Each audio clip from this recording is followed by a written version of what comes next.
Hello students. So in this lecture we are going to see one more technique which comes under top-down approach of synthesis of nanomaterials. Is called as a high energy ball milling method. Okay, high energy ball milling method. Or more generally it is called as a ball milling method, or even sometimes it is also called as a grinding method. Okay, so you can see the synthesis of materials by high energy ball milling of powders was first developed by John Benjamin in 1970. Okay, uh, please uh, please keep in mind that whenever we are preparing the nanomaterials, okay, basically there are uh, two formation of nanomaterials.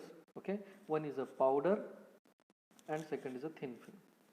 Okay, so for thin film you need a substrate.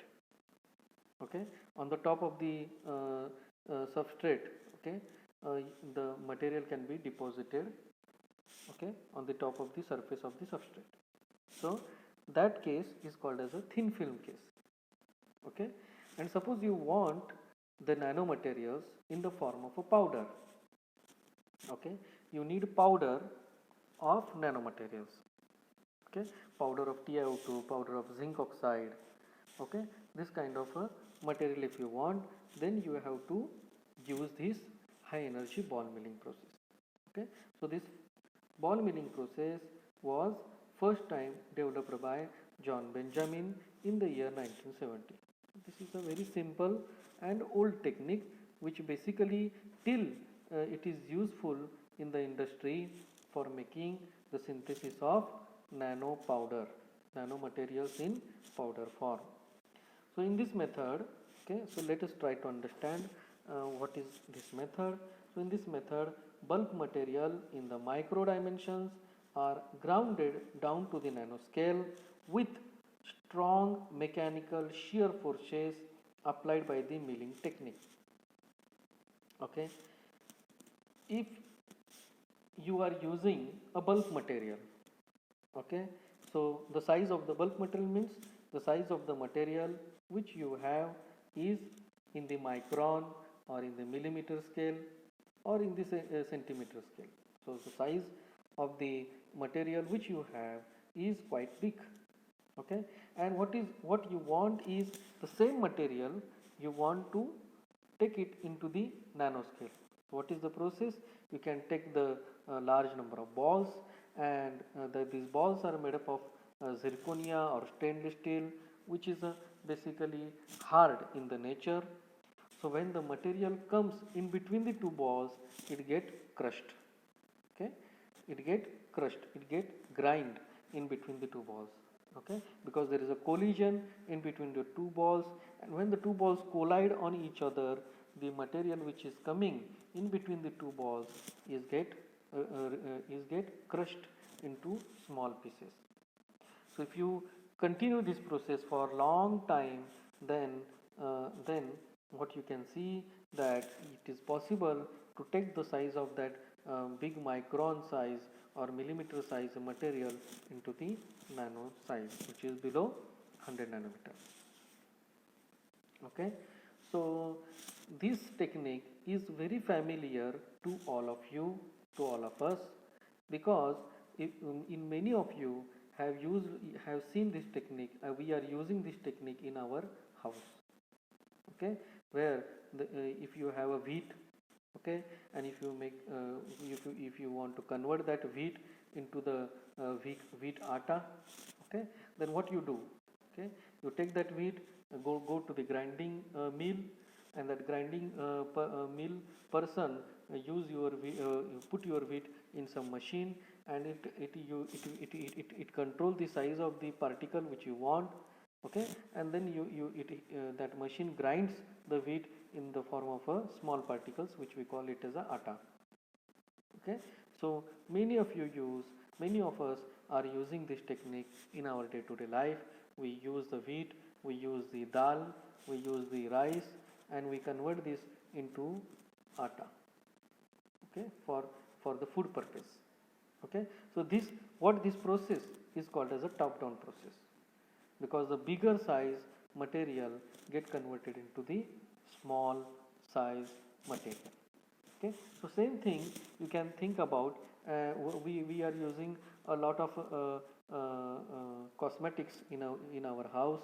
Okay, so you can see that we can use some paste, we use a lot of powders, okay, for our daily use. So what the technique which is used to make these things? Okay, this technique is nothing but the ball milling technique. Okay, just for simplicity to understand how much we are useful for this technique, I am just giving you some examples. So this is a very important and familiar and very traditional, simple to use technique for making the big particles into the small particles as per your interest. If you want centimeter size particles into micron, that is enough for you. For some application, if you want into the nano, then you have to you can make the nanomaterials out of it. Okay. So you can see the third point. The objective of milling is to reduce the particle size and blending of particle in a new phases. So there are two ways. Okay, the people which they use this machine. Okay, one is to, as I said, reduce the size of the particle. If your aim is to just reduce the size of the particle, then you can just put this material into the balls, into the chamber, and then it will grind for you and you will get the small size particles. But there is another approach the people can also use, is they can make composite. Okay, they can make composite. For example, you can use zinc oxide, you can use TiO2. Put these two materials together, it will grind for you. Okay, and this will make a nice nano composite out of these two materials. One more thing what people can do, what scientists can think about is because the collision between the two balls generates some heat energy. Okay, collision between the two balls generates some heat energy. Okay, so is that heat energy, can we use it for making some reaction between the two metal oxides? Okay, for example, you can take zinc oxide and iron oxide. Okay, so you have a ZNO plus Fe2O3, and if you in a proper proportion, if you add these two powders into this ball milling machine and if you grind it, then your product will be something something which is reacted in between these two. So ZNO plus Fe2O3, it will give you ZnFe2O4. Okay, so so that kind of a thing is also possible to make in this high energy ball milling. So that completely depends on your intention. For which intention you are using this machine, you can use it. The balls may roll down and the surface of the chamber in a series of parallel layers, or they may fall freely and impact the powder and balls beneath them. Okay, so the balls may roll down, because see, the thing is there is a chamber. Okay, so please keep in mind that chamber is nothing but everything, the system in which all the things are inside. Okay, which is separating that inside part from the outside part. So all the balls, all the powder that which is present in the chamber is called as a chamber. Okay, so the chamber is rotating with some particular speed. Okay, we can measure that speed in terms of RPM. RPM means revolution per minute. How many revolutions are there per minute? Okay, that you can set. Okay, once you set that, you can put the balls into the chamber and you can put the powder, for example TiO2, which is big crystals of TiO2. Okay, then what happens when you start to rotate the chamber, the balls, what they do, they started to roll down the surface of the chamber. Some of the balls, they started to roll down on the surface of the chamber in a series of parallel layers. Okay, so they will remain in series, but parallelly they will just roll down. Okay, so try to imagine this. I will try to show you a small clip where you can also imagine how the movement of ball is there in the chamber. That I will show you in this lecture. Or they may freely fall. What is the second option? The balls which are not present, which are not in contact with the surface of the chamber, they can freely fall. They can freely fall. So some examples are shown in the image which is shown in the right hand side, and impact the powder and balls beneath them. So they get collide. The balls collide with each other so that the powder get crushed in between. The kinetics of mechanical milling depends on the energy transferred to the powder from the balls during milling. Okay, so the kinetic energy of the ball get converted into mechanical energy. So kinetic energy is getting converted into mechanical energy, and that mechanical energy is responsible for reducing the size of the material. Since the kinetic energy of the ball is a function of their mass and velocity, okay, so kinetic energy, it depends upon what? Mass and velocity, right? So the dense material, that is a steel or tungsten carbide, are preferable for ceramic to ceramic balls. So there are three types of balls. Okay, one is a ceramic ball, second is a tungsten carbide is the name of the material. You can make the balls out of this material, tungsten carbide, and as I said, there is a ball which are made up of steels. Now if you take the ceramic balls, they are their mass is low. Their mass is low, so the kinetic energy is low. So the kinetic energy is low means their mechanical energy low. Mechanical energy low means the time required to reduce the size of the material is low. Okay. Instead, if you take stainless steel ball or tungsten carbide materials ball, then what happens? Their mass is high. Mass is high. So what happens? It's a kinetic energy will be high. It's a mechanical. That kinetic energy is high. So mechanical energy high. So it more efficiently reduces the size of the particles. Too dense packing of balls reduces the mean free path of the ball motion. Okay, now this is also important that there is a chamber. How many balls you are putting? If you put say more than 75%, more than 60%, then what happens? Okay, the movement of the ball, movement of the free fall, free movement, okay, free path, mean free path of the ball get reduced. Okay, mean free path means the path in which the two balls, they have not collide to each other.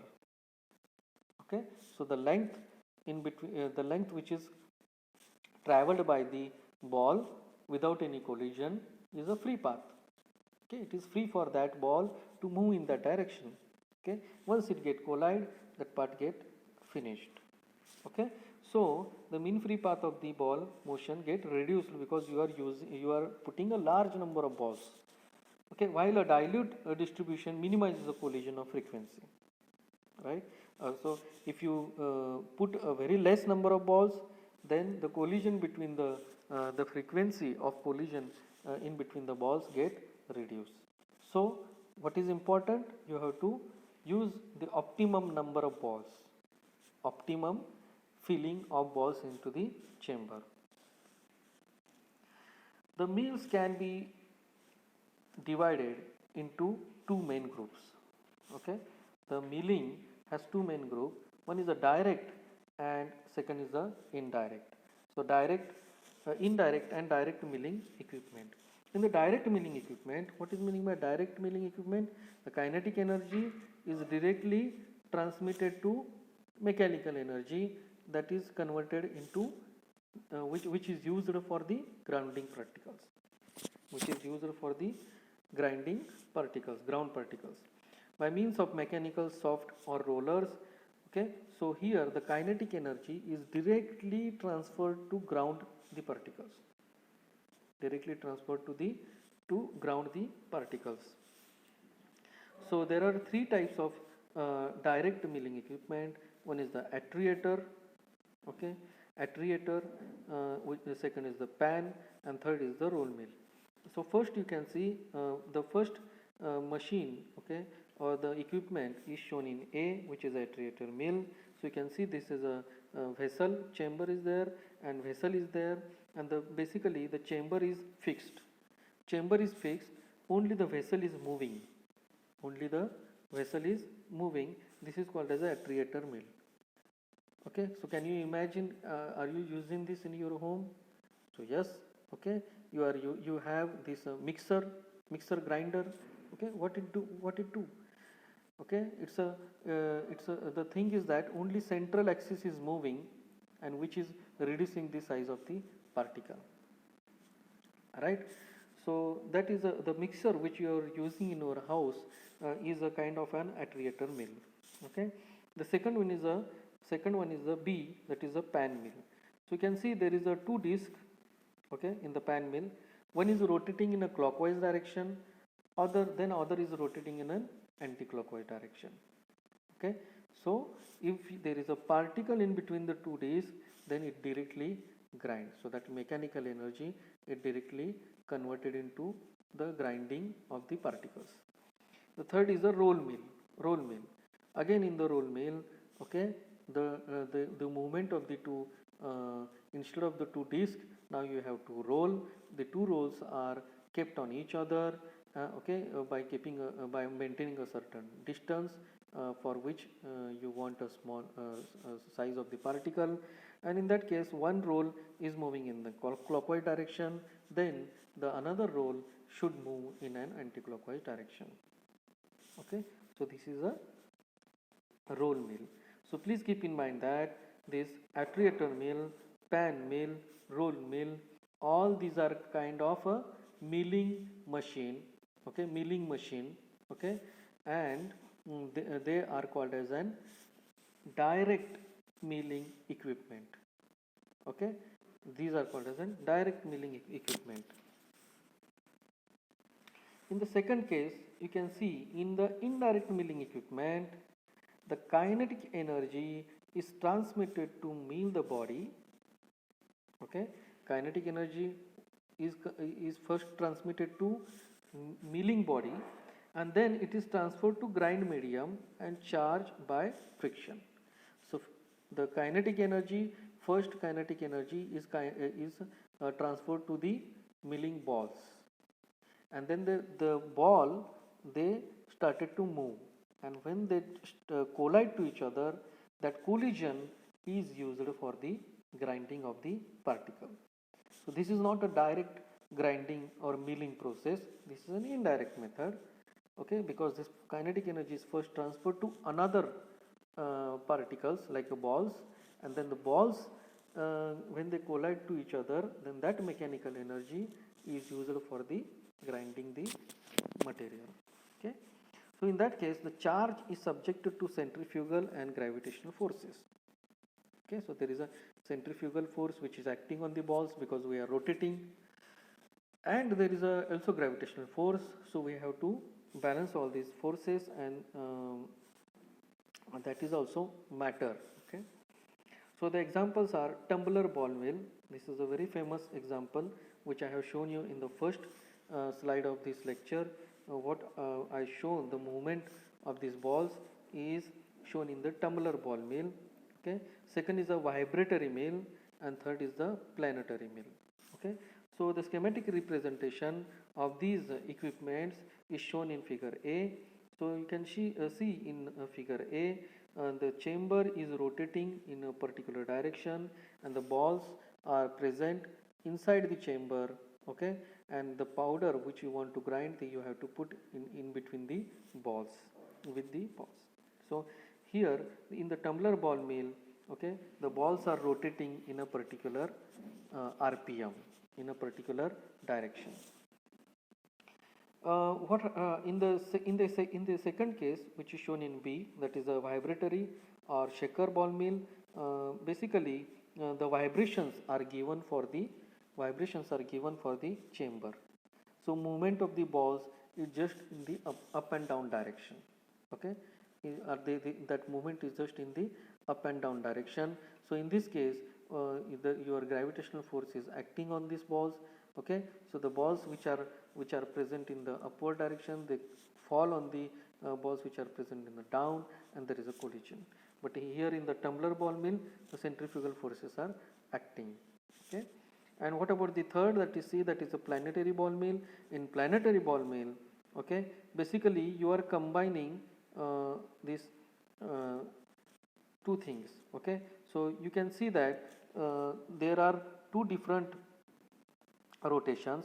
Okay, there is a big disc, okay, planetary ball mill. So there is a big disc in which you can put small chambers of the balls, okay, of your samples, balls which we combined with your samples. So suppose you have a big disc, okay, that disc, if the disc is rotating in a clockwise direction, okay, if the disc is rotating in a clockwise direction, then the small chambers which are located on the surface, okay, on the socket of this surface of this big chamber, disc, they will be rotated in another direction. Okay, so basically we are using here, okay, kinetic energy for for the grinding of the material. Okay,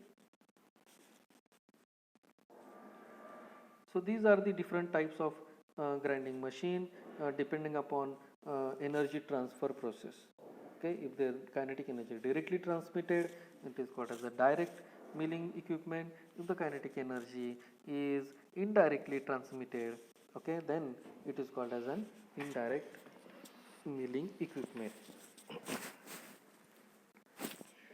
Now here you can see there is an okay, before going to this, okay, okay, let's discuss some of the points here. So here you can see the mechanical ball milling parameters. Which are the parameters which will affect the size of the particle? Okay, what is our intention to make the nanoparticles? So we already have some big bulk material, and we want to convert that big materials or bulk material into nanomaterial. Okay, so you can see the energy transfer is governed by many parameters. Okay, the first is a type of mill. Which type of mill you are using? Okay, whether you are using direct or indirect, or whether you are using a tumbler, okay, or any kind of other things, okay, then it will affect your energy transfer process. It will affect the size of the particle. Second, the size of the milling chamber. Okay, size of the milling chamber. Third is the size of the milling chamber means what is the size of the chamber which you of your system. Are you using a big chamber or you are using a relatively small chamber? It will also affect the size of the particle. The milling speed, that is RPM, okay, 200 RPM, 400 RPM, or 500 RPM. Which RPM is suitable for grinding the particles, that is also matters. Diameter of the balls, whether you are using a big balls or relatively smaller balls, okay, or medium balls, it will also affect. Sometimes for better results, what people do is they combine different size balls together to get better results. Okay, so you can use big balls, medium balls, and small balls all in a proper proportion, and then you can use for grinding. The next is diameter of the ball, okay, that we just discussed. Okay, then the dry or wet milling. Okay, whether you are just using the dry powder, okay, or during milling are you going to insert some liquid like water? Okay, so that is on your purpose. Okay, on which purpose? If you want to make a paste, okay, out of this powder, then you can use a liquid, some kind of liquid, so that it will give you the desired paste. Okay, so whether you are using a dry or wet, that will also decide the size of the particle. Temperature of milling, okay, and the duration of the milling. Okay, suppose from the outside you make an arrangement where you can heat the uh, heat the surface, heat heat the surface of the chamber. If you heat the surface of the chamber, you can also grind at room temperature. Then you can also grind at 60 degrees centigrade. You can also grind 100 degrees centigrade, 150 degrees centigrade. If you change the inside temperature of the chamber, then what happens? Then the grinding process will get changed. Okay, and the duration of milling, whether you are grinding for 1 hour or 5 hour or 10 hour, it will also decide the size of the particle. More is the duration, more is the smaller size. Very simple thing is there. Okay, if less is the time of milling, okay, then its size will be higher. If you increase the milling duration, the size get reduced. If you again increase the duration, the size get reduced. Okay, so these are the important parameters, okay, which you have to take care if you want to use this ball milling process, and particularly if your aim is to reduce the size of the particle. So as an example, I have shown one example in the left hand side SEM image. You can see the micrographs of ball milled alpha Fe2O3 powder with different milling time. As I said, the duration of the milling is one of the factor. You can see how the size get matter. Okay, so alpha Fe2O3 powder, initially consider its size is in the micron. Size is in the micron, several micron, 3-4 micron. Okay, and if you use the ball milling process, then you can see the different milling time. Then as received, you can see some of the particles are in the range of 300 nanometer, 500 nanometer, okay, or even bigger than 500 nanometer. Okay, so in the B image, you can see the same as received alpha Fe2O3 powder is grinded for 100 hour. If you grind for 100 hour, then all the particles which you can see which are above the in the range of 500 nanometer, it get converted into 30 nanometer. So you can see how small, how lengthy is the time process. It takes a lot of time to reduce the size if you want to go into the nanoscale. If you want to go into the nanoscale region. Okay. So before going into the advantage and disadvantages, let me show you something for your imagination. Okay, the first thing is, okay, how this tumbler ball mill looks like. Okay, that you can see here. So in this video, basically I just wanted to show you, I want to increase your imagination for this tumbler ball milling process. You can see this person, he open up a safety chamber, okay, and then you can see that there is a chamber, he is just making a vertical. This is called as a chamber. Okay, it is attached attached in such a way that it will rotate in particular RPM.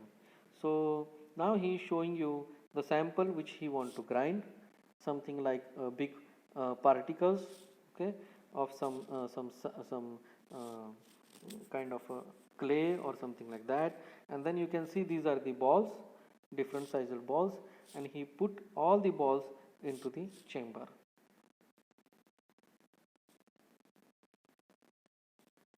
Okay, now first all the balls are present in the chamber. Now he is going to put his sample where he want to reduce his size of this size of the sample.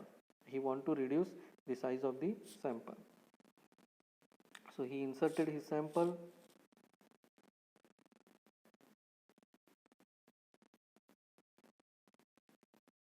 Okay, now you can see the structure of this okay, so thing, and he want to close this chamber. Okay, and you can see the okay, structure is very smooth so that the balls can move very easily. and now he tighten the uh, tighten it. Okay, the tighten the chamber, just to, he want to close it carefully, and this is the safety chamber. Okay, and now he is going to set the rpm. Okay, he is going to set the rpm and he will start the thing. Okay, you can decide the time whether you want to grind it for 10 hour, 20 hour, 30 hour, 40 hour, it depends upon you. Okay, whenever the time you have given, it automatically stops, and then you can remove the chamber. Okay, and to collect the sample there is a particular way. If you want to collect the sample, see, this is a collector.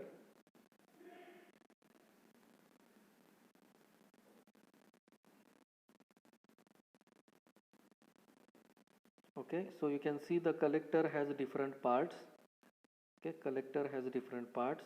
You can see there is a one plate which is kept in the on the ground surface, and now he is inserting, okay, this kind of first part of the collector, then he used some filters in between. Okay, and this is just for the safety collection.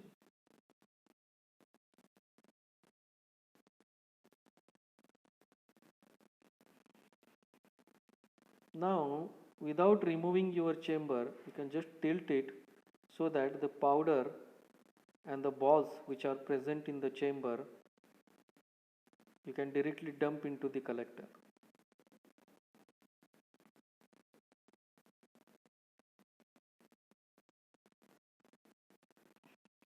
You can directly dump into the collector. So you can see there is a balls and some kind of powder. Okay, and also you can see the different size of the balls. Okay, different size of the balls. So as I said, sometimes, okay, you can also combine the different diameter of the ball to get better result. You can also use only one diameter of the ball. It's up to your application case. Now you can see the big balls are there. Okay, the small balls are collected in another filter. So these are the filter which is just used to collect the different diameter of the balls. This is a small balls. Okay, so all balls you can separate it out.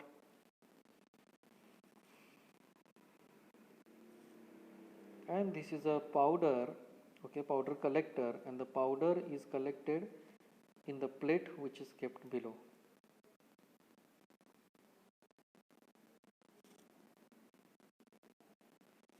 The powder is kept below. So this is the way how you can reduce the size of the sample by using this ball milling technique. Okay, so here you will get an idea that how this experiment is performed for alpha Fe2O3 powder. Okay, so that powder is inserted into the balls which are present in the chamber, and that grinding process rpm at a particular rpm. Okay, if you want more details about how many rpms are there and all these things, then you can go for this paper which is written by J.S. Lee. Okay, and the name of the journal is Scripta Matter. The volume is 44, page number is 2023, and it is published in 2001. Okay, so just for an imagination, I have given this SEM image for you, you guys, and you can go through this paper if you want more details. You can also think about milling speed. The 3 number is a milling speed. So as I said, the milling speed is also you need to keep optimum. Okay, very high speed is not good, very low speed is not good. Okay, you have to use some optimized speed where you will get a desired particle size in less time. Okay, so for that you can also imagine this, how the movement of the balls is there, inside a chamber with respect to rpm is shown in this video. This is a motion inside a ball mill, okay, and the length of the ball mill and everything is given, size of the ball mill is given, and you can see how the balls are moving. So as I said, the balls which are in contact with the surface of the chamber, they follow some sequence, okay, and they rotate at their own point, okay, and because of centrifugal force, some of the balls they just change their path and rotate in another path, okay. So this mill has no feed. This is the picture where you can see the chamber, and only different size balls are there. There is no powder, there is no sample, you can just see the movement of balls, how it is going on, okay, and they have slowed down the motion so that you can observe the collision in between the balls.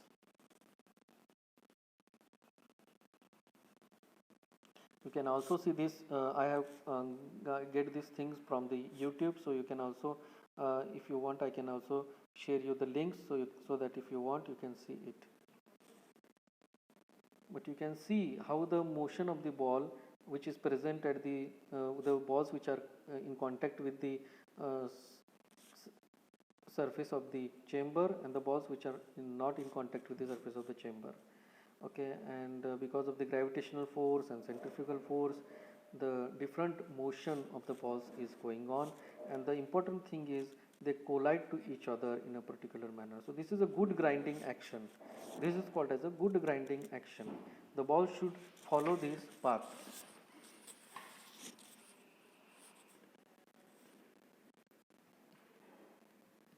Now they have put the sample, which is a 25% filling, okay.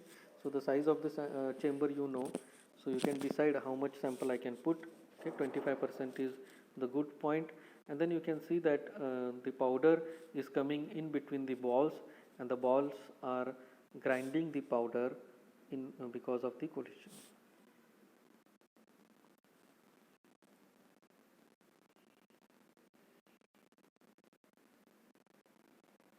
So this is it is a critical speed, okay. There is grinding but not optimum, okay. If you increase the critical grinding, means it is a grinding but not optimum for the mill. RPM is almost too fast, okay. So too fast is not good, too slow is not good, okay.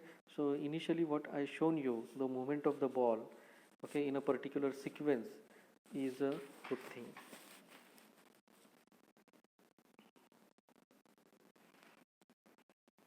Supercritical speed, okay. Supercritical speed means if you speed it a very larger RPM, okay. So the movement of the balls at larger RPM. So it is a grinding, again grinding, but as I said, it is not efficient grinding, okay. Efficient grinding will happen at a pretty optimum RPM. So you can see that the crystals are coming in between the balls. Very nice movie, nice clip for imagination.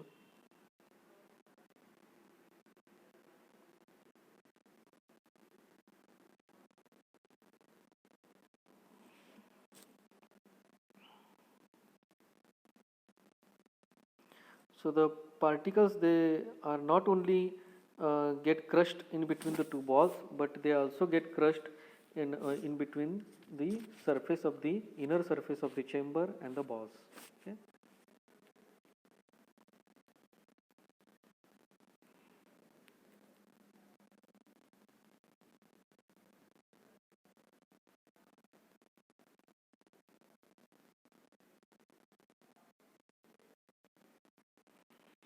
If you keep the 100% critical speed, that is the topmost speed of your machine, then you can see the motion of the ball, what's happening. So here this is a poor grinding for mill RPM because it is too much fast, okay, because you have given too much RPM. The balls are almost, you can see how things are there, but this is not good thing, because it will definitely reduce the size of the particle, but it will take a very long time. So this is a subcritical speed, that is optimum speed, and it is a grinding much better way, as I said.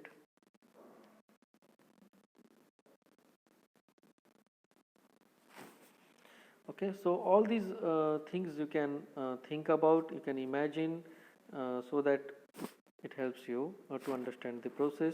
Okay, and then you can see, is there any advantages or disadvantages of this system. So what are the advantages? This technique is simple and cost effective.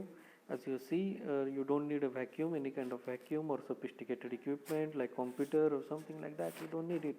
Okay, so you just use this technique because it is very simple and cost effective, easy to make many types of metal oxide nanoparticles, that is a versatile method. Okay, you take any kind of a metal oxides, it is possible to grind it. Okay, possible to large scale production at industrial level. So at laboratory level we are preparing the material in milligram, gram, okay, few grams, 10 milligrams, 10 grams, okay, that is enough. But at industrial level, if you want the production at 10 kg, 100 kg, 1 ton, then it is possible to use, even in that case it is possible to use this machine. Okay, so what are disadvantages? The main problem with this method is contamination of the nanomaterial with the milling balls and the containers. Sometimes if your material is so sensitive, and if we keep the milling for very long time, because of the local heat which is generated, sometimes it is possible that some of the metal oxides, they started to react with these balls. Okay, because the balls are also made with some material, right, like steel and tungsten carbide and zirconia. Okay, so in that case what happens, that some contamination is possible. High shear forces applied in the milling process impart significant imperfections of surface and crystallographic structure of material. If your material is soft material, if your material is the nature of the material is soft, then what happens? Imperfections, point defect, dislocations, they get generated into the crystals of this crystal of your sample. Okay, so if your material is hard, then this will not happen. Okay, so for some material it is a sensitive for some cases, and for most of the material it is not the case. So it depends on which type of material you are grinding in the grinding machine, which type of balls you are using, how many time you are going to grind it, what is the temperature at which you are going to grind it, what speed you are going to grind it. So all these things, as I said, matters. Okay, so you can optimize the things for better results. Okay, so this is a very famous and important and popular top-down method of synthesis of nanomaterials, specifically if you want to make the powder, the sample in the powder form. So if you are interested to make the nanomaterials in powder form, then this is a efficient technique to make the nanomaterials. Okay, so we'll stop here. We'll see next technique in the next lecture. Thank you.